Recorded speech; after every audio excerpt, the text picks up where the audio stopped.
Hi, Chef James here. Welcome back to our YouTube channel. And today I'm just doing a quick shopping for the restaurant, and I'm just going to show you really quick how I pick out my seafood.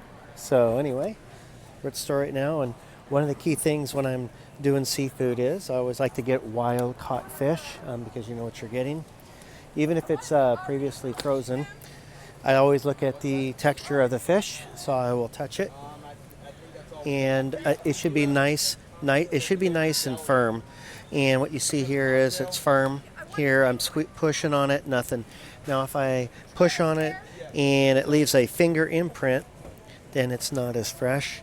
And then you also want to look at the skin. Also, it should be nice, colorful, nice. I call it chrome to the fish.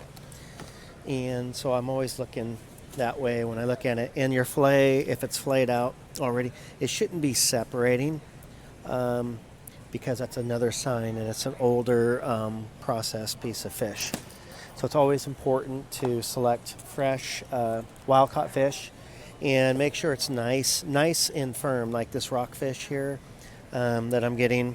It's nice, it's firm, flavorful. I'll be using this for my fish tacos at the restaurant. So anyway, that's a little hint on how to select fish. Remember the texture. Go ahead and touch the package with your finger. Make sure it doesn't leave a finger indent.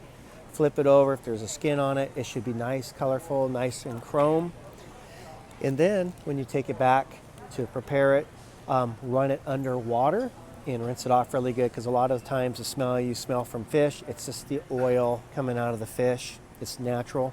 Rinse it under cold water and then put some oil on it and you can sear it in a pan, cook it that way, or you can roast it in the oven as well. Remember, oil, then seasoning. Oil seasons.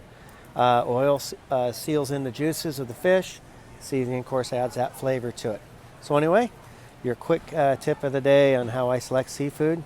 Have a great day. Remember to thumbs up, like our channel, subscribe, and hit that notification bell, and we'll see you next time.